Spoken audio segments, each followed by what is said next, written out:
మా వీడియోలు మీకు నచ్చితే లైక్ చేయండి. మా యూట్యూబ్ ఛానల్‌ని సబ్స్క్రైబ్ చేసుకోండి. మీకు తెలిసిన వాళ్ళతో షేర్ చేయండి. ఇంకా మమ్మల్ని ఇలానే ప్రోత్సహిస్తూ ఉండండి.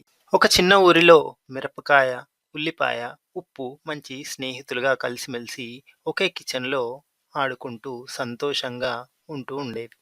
కానీ ఒకరోజు మిరపకాయ, ఉల్లిపాయ మరియు ఉప్పు ఎప్పుడూ లేని విధంగా ఒక గొడవకు గురయ్యాయి. వారందరూ ఒకదానితో ఒకటి గొడవ పడడం మొదలుపెట్టాయి. ఒకరోజు మిరపకాయ ఇలా అనింది, నేను లేకపోతే కూరలు అసలు రుచిగానే ఉండవు.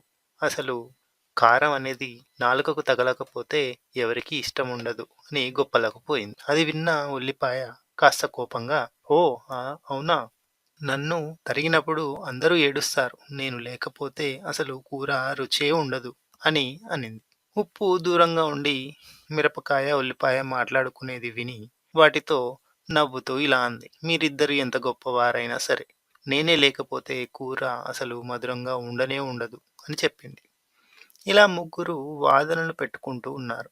అదే సమయంలో బామ్మ వాళ్ళని చూసి నవ్వింది. మీరందరూ ప్రత్యేకమే.